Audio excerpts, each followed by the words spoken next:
team is probably the most important investment that you can make in your business. Once you really like in a service-based business, because you could do a lot of it, but once you dial in your acquisition in order to really scale and buy back your time and remove yourself, like you're going to have to put leverage into people, technology, systems, all of that stuff. But a struggle that most people have is because they never get out of this is because they have a team of fucking C players. And most of the time, if not all the time, it is the owner's fault.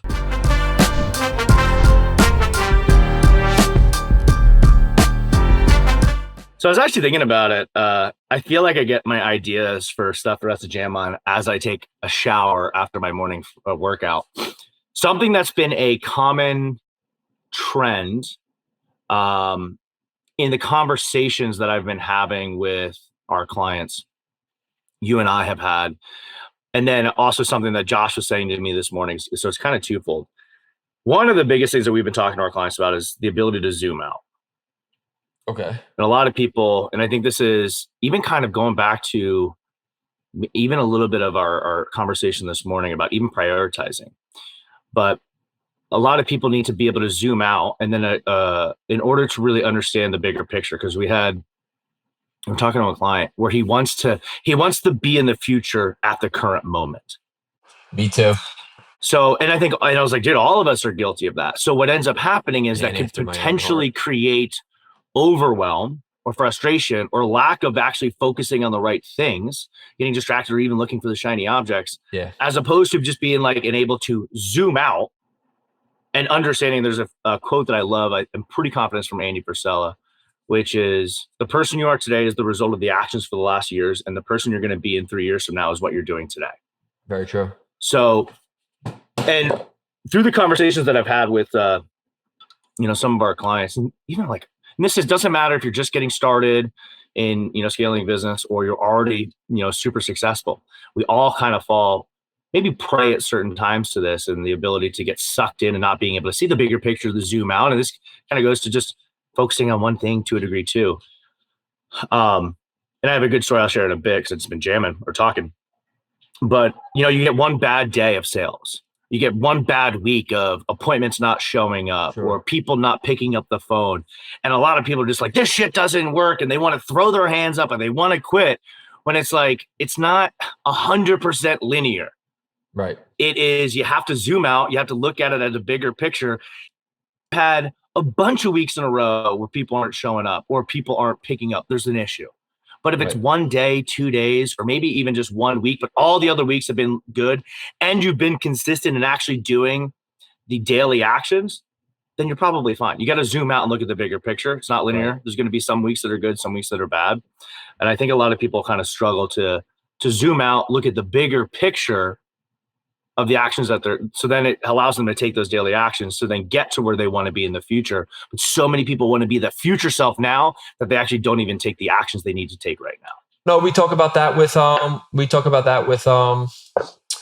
like Case Connect. We talk about like we're Hat Bro. We talk about like you're not signing clients today. It's because of what you put in a week before, 2 weeks before, 3 weeks before, and what you're going to be dealing with a week, 2, 3 weeks down the road is a direct result of what you're doing today. So that's very, very relevant in every aspect of life. So yeah, I love that. Freaking great. Yeah. I mean, we could just keep flowing on it if you want. But yeah, I think that's because I see that, especially when I had 8 gyms, we'd have a great week or, 2 weeks are really good and they were, let's say, really busy. I was like, shit, there's chances are when we're really busy, we end up dropping the ball on the things that got us super busy. We drop it on the phone calls. We stop doing this. And all of a sudden you have 2 really good weeks and then you have a slower week and everybody's like, not working. We need to change this. We need to change this. It's like, actually, I could even talk to going back to zooming out. I had a conversation with a client yesterday. We hopped on in the morning. And I think this also goes, in order to really zoom out, you have to know the data inside of your business. And it's really difficult to make decisions without really truly knowing the data so you can make informed decisions. And then also, if you're not regularly looking at data in your business, you can never get that fingertip feel, as like Taylor says. You can't that gut instinct of like, something is off and it's probably this will never happen. If you actually never look at the data to see the trends from the things that you do to the outcomes that it creates. But I was talking with a client yesterday and he was pretty much like, we need to talk about this. I think we need to make some change. Like this stuff, like the little beginning of the conversation was like, this isn't working or something like that. I was like, cool, man, let's take a look at it. He's like, I think we need to do this. I think we want to go back to this. I was like, well, let's take a look at the data. And what the data actually showed was the shit is fucking working great. Is there room for improvement? 100%. But if we took it the entire, because it was the acquisition system, and frankly, when we go through it, it's like, dude, your issue is actually not your acquisition. Your issue is team retention. There's other issues inside of that business that not all businesses relate to within partner dynamics and stuff like that, which adds complexities. Sure. Which is also just another thing. I don't know why people own one gym or two gyms and have multiple partners. If you have 2 or 3 people, you better be planning on open 3 to 10 fucking gyms. There's not enough money. It can be great money for one person, especially like one person, 3 locations. You're living the life of your dreams. One location, multiple 6 figures take home. That can be good for some people as well. Like that's a good living. But so anyway, we're looking over it and I'm like, dude, and he's not selling into anything necessary. He's just selling directly into memberships. And, when we look at it, it's like, dude, yes. Can there be some improvements in your acquisition? Yes. But during July, you had a 2X on the front end. And then if you actually look at like the LTV of your clients, one's 10 months, one's another 15 months, 2 locations. So you had a 24X return from the campaign that you just went last month. And part of that. Yeah, you're not able to understand the long-term vision. Yeah, so then it's like when you look at it, one, you can get the predictability. Okay, cool.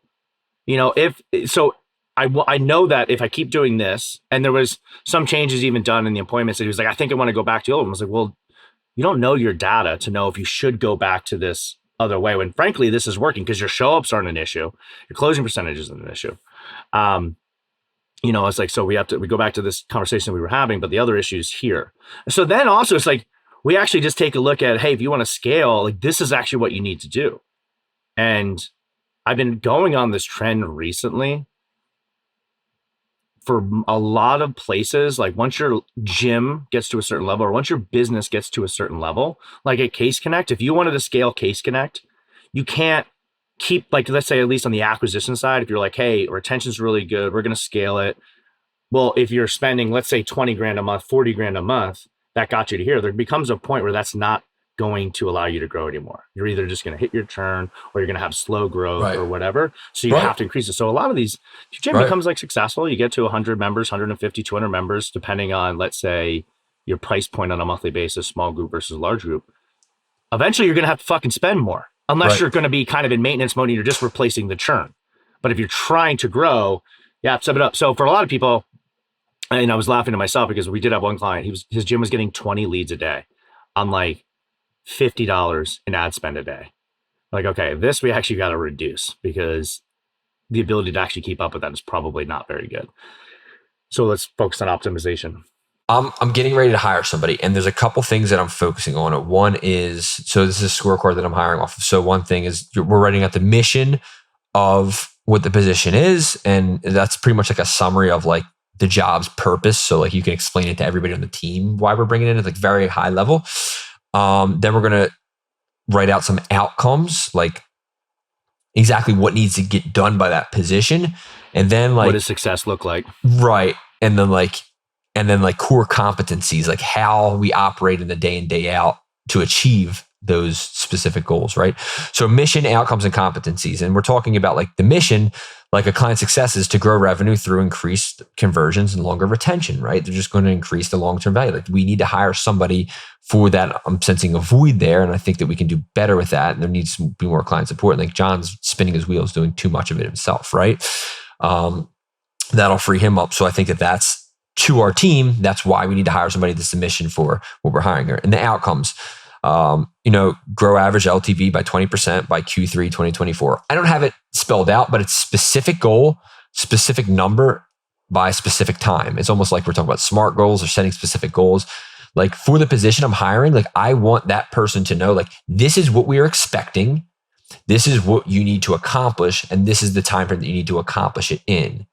Right. So like very like anxiety list for an employee. Like, this is what I have to do. They don't come in like, am I doing a good job? Am I not doing a good job? Am I hitting my goal? Like, they have a clear target. And then for competencies, like, these are some things, like, this is how they operate in the fulfillment of that, like, in how they fit into our culture per se. Like, the examples would be like efficiency, honesty, and integrity, move fast and take action, follow through on your commitments, persistence with empathy. What is this? These are the competencies that this is a scorecard for who we're looking to hire. So what I'm going to I know, but those integrity, honesty, competencies. So this is like, got it, how to operate while fulfilling the outcomes, right? This is how they're going to operate, and how they're going to operate while they're fulfilling the increase the LTV by 20% by Q3 2024, right? Mm-hmm. So this is how I want you to operate in fulfilling those goals efficiently, with honesty and integrity, right? We never lie to clients. We always tell them the truth. If we don't know, we let them know, but let them know we're figuring it out. And then we follow through on our commitments. We go and figure that out and get back to them by the time we've said or earlier, right? Persistence, with empathy. We understand everybody's situation. Everybody's situation is unique. And then, proactivity, like, do things before they need to be asked. Like, so this scorecard is going to allow us, so we've identified, and talk about like zooming out on the view. I've identified where I think we need improvements. I drew up a scorecard, and it needs to be done better on who that person is, why we need this role, what they need to fulfill. And now, as I'm interviewing, I'm going to interview through the lens of this scorecard. And if they don't like, there's not a 10 for 10 as per the scorecard, and they don't like, I don't sense all of this in them, then they're not the right person. I won't hire them. But if I sense it, and I'm going to measure them by this scorecard, this is what we need, this is how we need it, boom, this is it. So I think that it's good to do that, but I was giving you a little tactical, of what, like, how that works in hiring somebody with that. Yeah. I just don't like the terminology. Like, I don't think that's a true scorecard. Right. Because we use scorecards, and the way I learned a scorecard was through like EOS. Right. Which, if you think about scorecard in baseball, it's got to be numerical. And it's how we measure on a daily basis, really, to know if we're going to be on track to those success metrics inside of that role. But I think I just don't like the terminology, but I 100% agree. I think you have to get super clear. Call it what you want. On what is this role? What is the outcome of this role? How are we going to measure success? How do you know if you're doing a good job, bad job, if you're on track or if you're off track? And then how do we actually get there? How do we accomplish these things? And I think that is extremely important to define for somebody, because at the end of the day, let's say you're having a meeting, it's like, it doesn't have to be emotional. It's like, well, I think I'm doing a good job. It's like, well, like, I can understand that. I think you are trying, but at the end of the day, like, this is what we were measuring. This is what was supposed to happen. If client success, let's say your attrition is 15%, it's like within 90 days, it needs to be 10%. And then within 180 days, it needs to be 5% attrition or something like that. I'm just pulling up numbers. It's like, we know, and it's like, here's our scorecard. But even if you're bringing in a higher level person, like, they should be also creating their own scorecard too. Like, as far as like, when I say the term scorecard, I mean like what I'm tracking on a daily basis. So like a salesperson, part of their scorecard is going to be their calls they're making, sure, the appointments they're having, right, the show ups they're having, the closing. It's like, right, I know that if my target for a salesperson is 5 sales a week, then these are the actions that need to be taken on a daily basis to get it to there. You guys control this input, take a look, and this will be the outcome. Yeah. Yeah. And then it's like, hey, and because this is a conversation I literally had with the team the other day, is because our scorecards weren't getting updated on a daily basis. Right. And I'm like, do we understand? And this is my fault. Do we understand the reason that we actually have a scorecard? For the team member, you do this daily so that you know if you're going to be on track or off track by the end of this week. And if we're on track this week, that means we're going to be on track on monthly. And if we're on track monthly, that means we're hitting our targets for the year. So, but it's really important to understand like what the success looks like for that role. Hey, this is the outcome that's going to be created. This is the number one thing. Like, this is, if you were to have this, higher level roles should be tied into almost like a P&L metric. Mm-hmm. So it's like, or balance sheet metric. Right. Like, we bring this person on and they achieve this. We pay them X amount of dollars, and it brings, a 3X return. Every employee is an investment. And like the energy you put into somebody is like, it's not only an investment for the business, it's an investment into them as a person. Because with the right employee, with the right goal and the right system, they can change their life, right? Like, so like, it's not only an investment for the business, it has to make financial sense and they have to bring back more than they put in. And that's what people today just don't understand. Like, you're not just getting paid to show up. Nobody wants presents. Nobody pays for you just to show up, right? You have to have a positive impact. But it's an investment into the person too, because you're learning skill sets. You have a supportive community. Like you can grow financially, make good investments, like change your family's life. Like it is an investment on both sides. But yeah, you know, this allows you to say, hey, this is what I'm hiring for. This is what we should make off of this investment.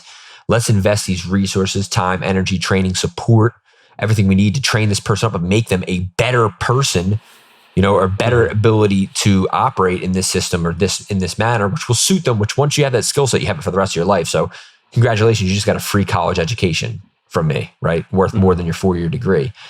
And it should bring the business X return. Yeah. So I think I jumped around a little like ADHD on that, but that was 20,000 view. And it struck me like, oh, I did that 20,000 foot view and I saw that I needed this. And this is a pretty cool thing that I put together because of it. So that's how I got it. Well, yeah. And allowed you to like, all right, how can I optimize this role? How can I increase it? Hey, let me zoom out and let me think bigger picture. Like what is something that we're going to really need? And then how do we then measure whether it's going to be happening? Right. And this is where and I'm still guilty of this. Like I'm not a great manager.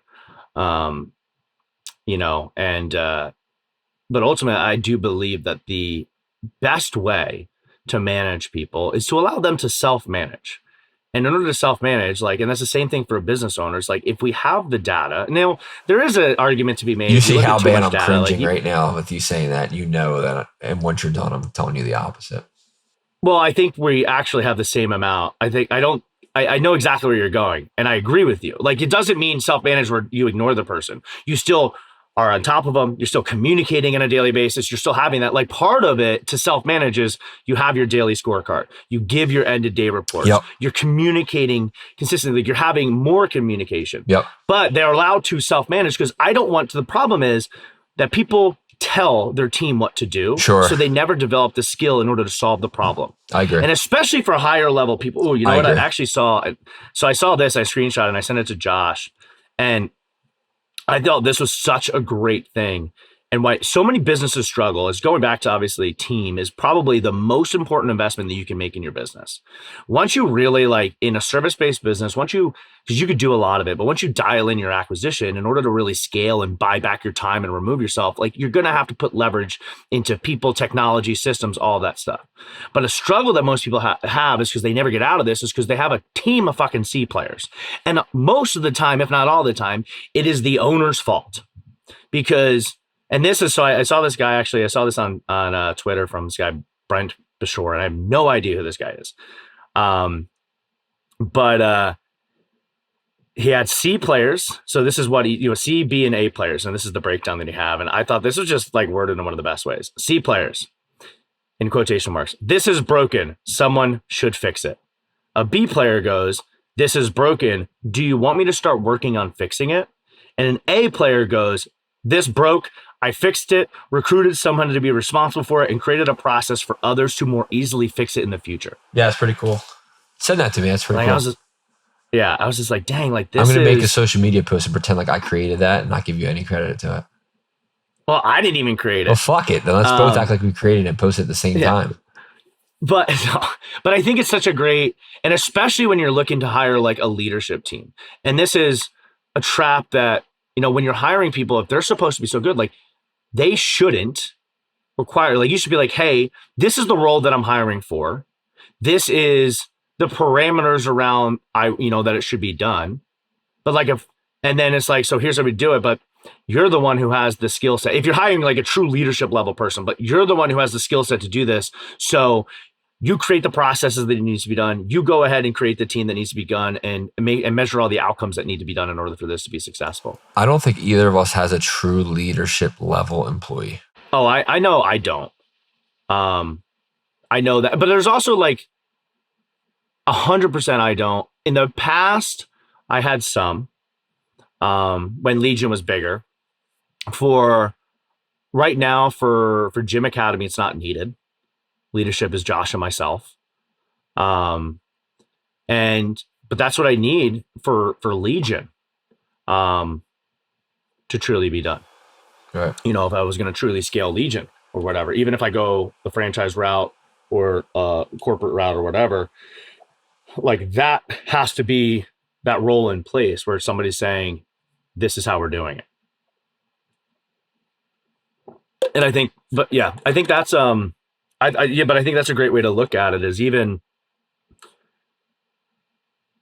and like an A player just goes like, here's this problem. And that's part of the daily managing, is if I have a scorecard where they're doing it, if let's say, and I'm just going back to sales team, let's say that there's like a show up issue. Yeah. Like a good person should look at it and go, hey, I'm having a show up issue. So I took a look at this. I'm trying this. And I think it's because of this. And I'm trying this. So I've implemented this. And they're doing it. They're self-correcting. So when they give you that end of day report and you take a look at the scorecard, especially if you're like, because the daily scorecard then goes to the person that oversees that position that then can go above if those change of command. Like if you're the owner, you might be in multiple of those seats.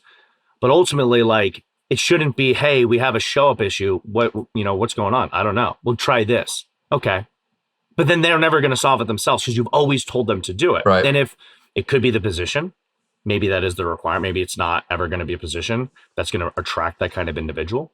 But if it is, I mean, that's, especially if we go back to Jim example, like a manager, that should be the manager. The manager should be able to see the KPIs, know what's going on a daily basis, see the issues, and then because of the tools and the resources that were already given to that person, then go through it and then make the changes and implement it before it becomes like, oh, well, we didn't hit our targets this month because none of our appointments were showing up. Or, hey, we didn't hit our targets this month because we weren't closing anybody. We couldn't sign them up. And at the same time, like, and maybe you have those good B players could be like, hey, I'm stuck. Or even a good A player would be like, I'm stuck.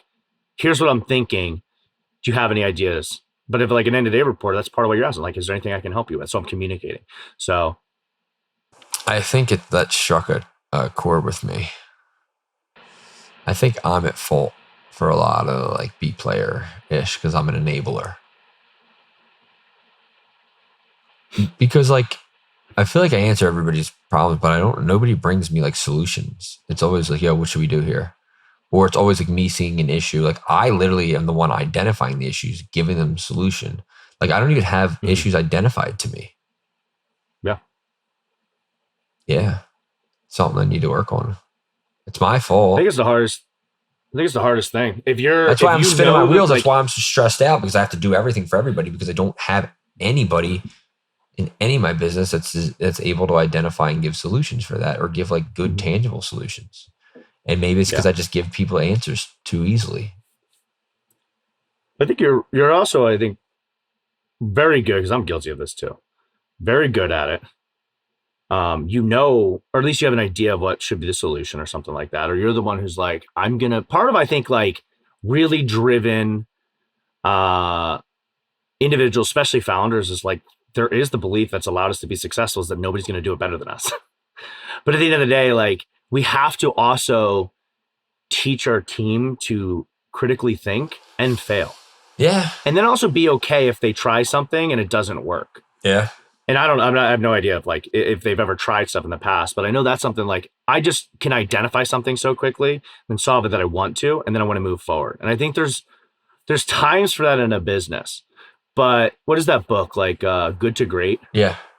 They talk about good to great. If you look at all this, business that went good to great, like the teams that got them to certain points, it's like the team that they started with isn't the team that they ended with. And you have to go through those things because you do, unfortunately, there are going to be different seasons for people. And I look back at one of the reasons that struggled to scale Legion, and I talked about this probably in the past, and I've talked about this definitely recently, is I remember I had that person that I passed on hiring. That when I had all my corporate locations, and then I just launched the franchise and I sold a bunch of franchises. I was looking at recruiting like a CEO, and by the way, like if you have a CEO, this is what they fucking do. They're the visionary. Well, unfortunately, I'm the CEO. Well, yeah. but then it's like you're CEO, like you are like, so I saw this like maybe not CEO is not necessarily the visionary, but they should have the vision that they're putting the company through. But like I ended up passing on this, even though like I had the experience. And honestly, I look back at it and it was one of the regrets that or one of the hires that or things that I regret not doing, because I'm like, damn, because I realized all the things that I didn't know. And then I kept trying to solve problems the wrong way, which was making me fucking spin my wheels, getting me frustrated, other issues that I didn't foresee happening. However, if you want to have somebody that can come in and solve those problems, usually they're going to be more expensive. They're probably going to have previous experience of some capacity. Sure. Because if you are a 9 at a role, how are you going to, what you're looking to do is you're looking to hire somebody that's a 10 of the role. If you're only a 9, you're only going to bring somebody up to a 7 or 8. Unless they're really good and they're doing all this stuff on their own. And they've been a while, but like, generally speaking, it's those leadership roles are going to be tough, because especially if you're, let's say, a founder-led company who has control issues, who then also keeps it super lean, like chances are it's going to be a hire that's going to be scary as at least as far as initial investment for the individual. Can you tell I'm not mentally here anymore? Yes. That stung so bad, dude. Like I really need to work on how to do this, because I feel like I let everybody down this way. And that's like the source of a lot of our bottleneck and frustration, is just not teaching people the right way to think, or like giving too many people too many. And it's just like, if I don't see somebody everybody just keeps operating and nobody's like, I'm like, dude, there's a fucking issue here, and nobody sees it. And like, I'm trying to figure what's the best way to get them to see it. And it's like, I got to like challenge them to like, bring me an issue once a week, bring me an issue, bring me a solution for it. And just like maybe force them to just think through things the way I think through things. I'm like kind of stressed out thinking about this right now. Does everybody on your team have like a scorecard they do on a daily basis? I went away from Tyler and John with it, and need to fucking bring it back, because they're operating out of their fucking ass and they suck.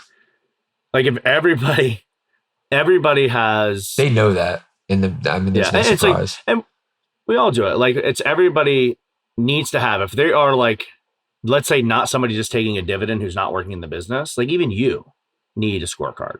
Yeah. Even if it's a little muddied and stuff like that. But if there's a role that you're owning, like I do fill out a sales scorecard. What's the saying? Everybody was accountable. A marketing score. Yeah. What was that saying? They thought someone would do it. Nobody did it. I'm going to Google it and look it up. There's like, it's like if nobody's accountable, so if you just think, they just think somebody else is going to do it, so nobody does it. Here it is. Anybody could have done it, but nobody did it. Somebody got angry about that because it was everybody's job. Everybody thought that anybody could do it, but nobody realized that everybody wouldn't do it. It ended up that everybody blamed somebody when nobody did what anybody could have done. That's good. It's a good saying. That's a good saying. I'm going to text that to you. Yeah, I couldn't remember what it was, so I just Googled it. Oh, here's Facebook calling me. Yeah, you're going to tell me that my banned account's getting unbanned? I hate these people. I'm not even answering them. I think, but I'm texting this to you right now. Yeah, but I think going back to that, if we want to have our team being able to identify the problems, like we have to have scorecards, and then you have your end of day reports. But then also, like once you have the, like in the weekly meeting, you go over, you talk about the wins or the headlines or whatever it is. Yep. Then you go over like scorecards. Yep. You go over like goal review for the quarter, because I like setting, obviously we have long goals, but we focus on like, goals, like are we on track? Are we off track? Yeah. And then throughout the scorecard and then the goal review, if there's something that's not on target in the scorecard from like the week prior, what to train on. Meeting, well, then it has to be dropped down. Yeah, like that's an issue. And the person who's on, if it's on their scorecard, they should be bringing up the issue. They should then also be bringing up the solution that they implemented or that they're implemented. Yeah. Or there needs to be some level of like discussion around it. Right. So that like, then you go down to like, 45, 60 minutes, 90 minutes of the time is like what in EOS they call IDS, issue, discuss, solve. So, but the person who's bringing the issue should be the one not to be confused with irritable bowel syndrome. That's not IBS. To be confused with IBS, and then it's like that, the homework. But I think from my experience, and I'm not saying necessarily like I've done a really good job of this. I noticed like these are the mistakes that I make too, because I just try and solve shit. But I was having a meeting with a client yesterday who has 6 locations. I was like, if they don't understand how to identify the issues and then solve them, like you can fake it with 1 location, you can fake it with 2 locations. Once you get to 3, like you have to have this shit, or once you get to scale, like you have to have this stuff. Otherwise, there's always going to be fires and issues, and the owner is going to be the one doing it. Right. Which then at the same time also makes it where the business isn't really going to be valued as much if you ever wanted to exit. True. Because it is so dependent on the founder. But then, so then you can bring in an IDS, and that educates people to say, hey, I have the scorecard. I know that these things, that these metrics, these KPIs on my scorecard are going to get me to the outcome that I need to have on a weekly basis, which my outcome on the weekly basis gets me to the monthly target, which gets me to the yearly target. And these things make it up. So if I'm not on track, or if there's an issue, this is where, based off of the data, I'm going to be able to go in and take a look at it and find the solutions. So it's like, we talk about in gyms, one of the biggest issues is attrition for gyms. And gym owners don't realize it. Like if you have a 10 or 15% monthly attrition, and some even have higher, it's going to be really hard to grow. Yeah, because you're just churning up and you're screwing all your goodwill in the marketplace. I mean, and you never can bounce back from that. You can't. But it's like, but at the same time, if you can only add, let's say I talked to a gym owner yesterday, and his acquisition system is essentially word of mouth, and he's in a very dense area. So generally speaking, he adds like 10 new clients on a monthly basis. Yeah. But if you have 100 clients and your attrition is 10%, you're losing 10 clients. Right. And if your only way to grow is through word of mouth, like it's very difficult to like scale that. So you have to put it in, but then you're going to hit another barrier where if you're 10%, and now you're 150 members, you're losing 15 people a month. Right. Or higher, then it becomes, you have to reduce your churn. But the problem is people wait until the end of the month and go, oh, here's my churn. Well, now churn is a lagging indicator. That is really, in my belief, there's conversion churn. So there's churn on the first, whatever the conversion process. We talked about that, like I think last week to a degree, personally. And then there's retention churn. Yep. So once somebody's like become a client, and the difference is like once they've essentially achieved the initial result that was promised to them or something like that, or the initial thing, or where they understand and they can start getting into, there's like 8 phases of that you're moving clients through in their customer experience journey. And 7 or 8 are the points where they take ownership. Eventually you want to get them to become like, we're the super loyal and advocates of the business. But first they have to understand like what it takes on their end to have success. Right. So if we don't, so anyway, so once you get on that first point, but if your churn is high, that's in my opinion, it's not a 30-day lag indicator. It's like a 60, 90 day, especially if sometimes there's it's too retention late churn. Because you've churned through much to lack of a better term, you've churned through so much of the goodwill in your marketplace that you fucked up your reputation and you can't get people back. And like they say, if you do good, they'll tell 1 person. If you do bad, they'll tell 10.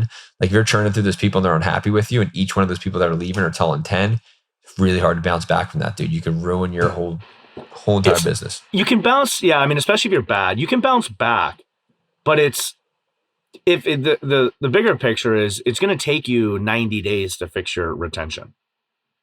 So what you're looking at, if you're taking a look, it's like, oh, our churn is super high for our clients. Well, then, yeah, you're going to see improvements, but it's not going to be to where you want it unless it's a little high in just 30 days.